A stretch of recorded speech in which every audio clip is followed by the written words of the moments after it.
Hey guys, thank you so much for being here with me today. We are gonna go over the last few workouts that I have had, and there were a lot of wins, a lot of stuff that I learned again, and I hope that the things that I share with you will help you on your journey. And of course, I started out with some handstand work. Instead of focusing on getting 30 seconds each one of my handstand attempts, I instead focused on getting my feet off the wall just a little bit each time, kind of doing those little steppy steps, as well as tucking in my pelvis. So as far as time-wise goes, I didn't do as much, but I did do 10 sets of this instead. So I was working kind of like a different part of handstand this time. In between each set, I focused on opening up my hips by getting into a deep squat. I can hold a deep squat without holding onto a pillar right now, but this helps me to stay in the position longer, either using the rig to hold onto or using the mace to hold onto. And I can get my back a little bit flatter rather than if I'm just doing my body weight. It's really exciting that I can get into a deep squat though, because I couldn't before. It took me about 3 months to be able to, and it was for about a week. I started out with 10 minutes and then I built up to 20 minutes for a week. And after that, for the rest of the 3 months, I did 30 minutes total. So I would do maybe like 5 minutes at a time and then 10 minutes at a time, sometimes only 2 minutes.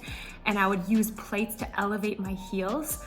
And I would sit in that, and now I can finally do it without the plates, which is cool, but it's still very challenging for me.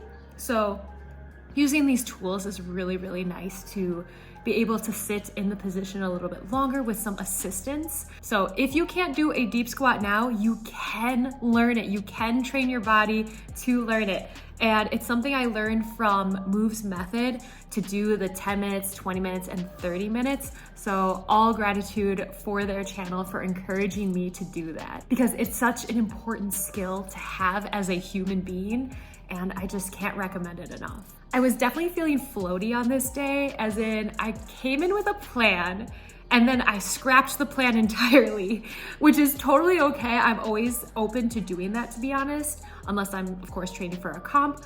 But since that's not the case, I just allowed myself to play, and I grabbed a 30-pound slam ball and I played on this plank for a long time, working on balance, working on grip, working on sinking down. Like, this is a serious burner for the legs, and I just enjoy it so much.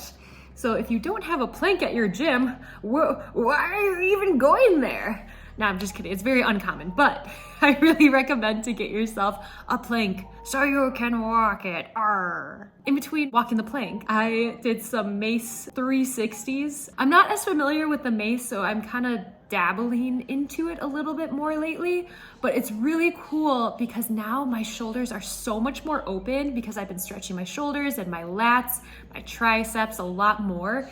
So I'm able to bring my arms and back way more. It feels much different than when I had first started training mace.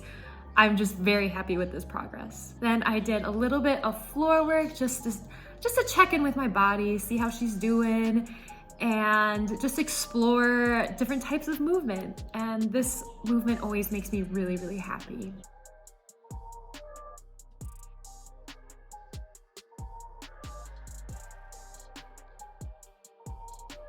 And then I finished out with some Bosu work. This movement reminds me of when I used to do the Jillian Michaels videos, those DVDs. And she called this the Bionic Woman, I'm pretty sure. And I just added a Bosu to it because why not? I really enjoy working with the Bosu, to be honest. Is it necessary?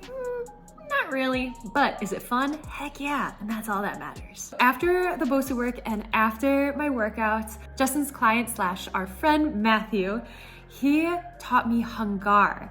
And I actually have this entire session filmed, which I will be sharing with you guys. I just need to keep on editing it. I'm not done yet.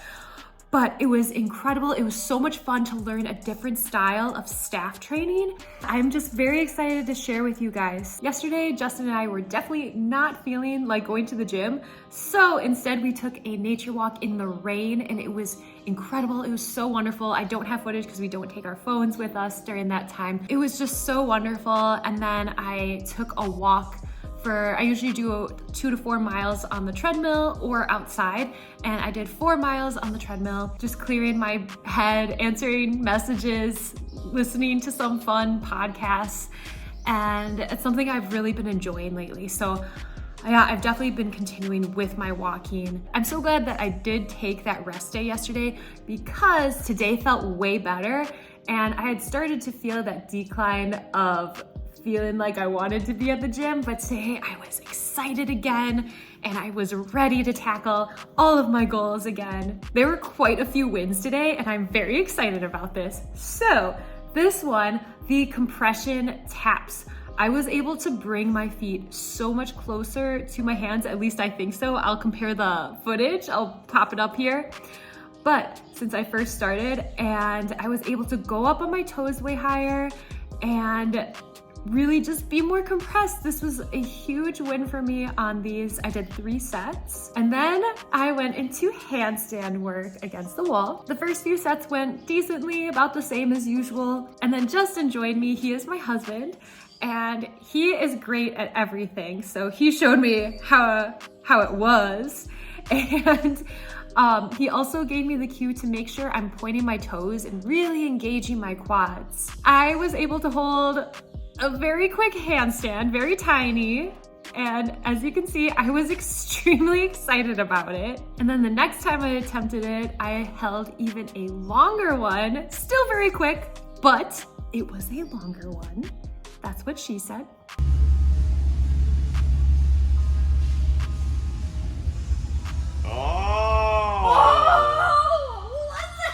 That's right 4. Really? That's right 4. Tiny bit of hold, and I felt it in my hands where I could slightly balance. So huge win, huge win.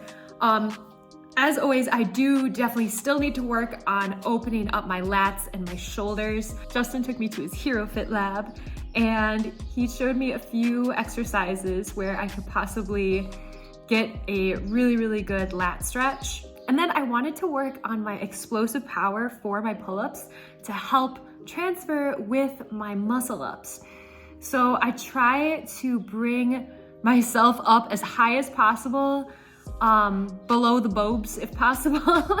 And I did 4 sets of these with 5 reps each. Very challenging, but also very fun and a cool way to incorporate pull-ups, but also not just do regular pull-ups. So it kind of mixes things up at the same time. Then, as I mentioned in a previous video, my left glute is weaker than my right. So I like to work them unilaterally by doing single leg hip thrusts.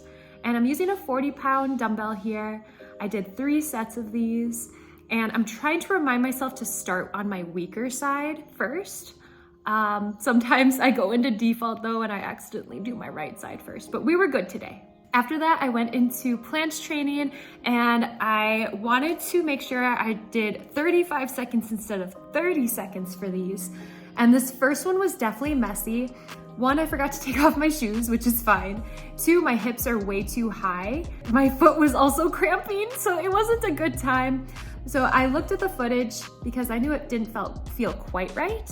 And I realized these things. So the next set went way better, took off my shoes, very important. And I made sure to really tuck in my pelvis, focus on that protraction for my shoulders, leaning forward as much as possible. And I was able to lean forward more than I feel like I ever had. So this was extremely challenging. My wrists were definitely feeling it. So I gave them a little bit of break for the next one.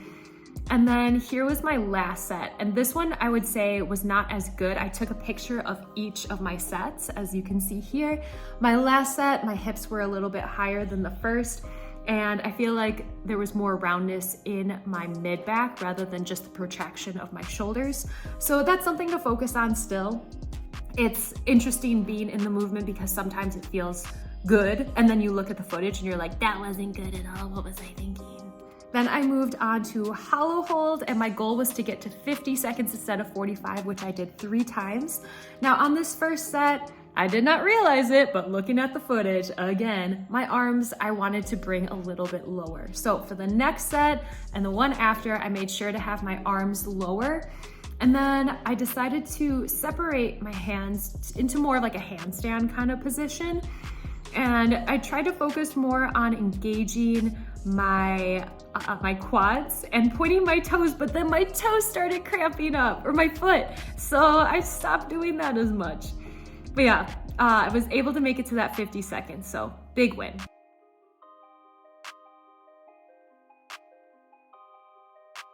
Then I tried out wheel. Looking at this footage, I'm like, why am I pressing forward? So I'm putting the weight in my toes. This doesn't make any sense. I need to go the exact opposite way and bring my hips up rather than out. So then my second attempt was way better than it's been this whole time.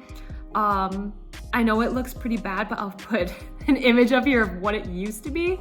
So this is progress. This is very cool and exciting, another win. And I didn't show it at the beginning, but I did start with fans after my initial warm up, and then I ended with fans, which is such a joy in my life. This is just so wonderful. And I hope you guys find a beautiful flow tool for yourself to express yourself, to just have fun, to let loose, to dance, whatever it is. All right guys, so those have been my workouts. Thank you so much for joining me. I hope you guys learned something new and that you enjoyed this. And I hope you guys have a great day. Don't forget to like, comment, and subscribe. And also follow me at Kitty Valkyrie on my Instagram with 2 E's. And I hope to see you guys soon. Keep on playing, keep on having fun, and have a wonderful day.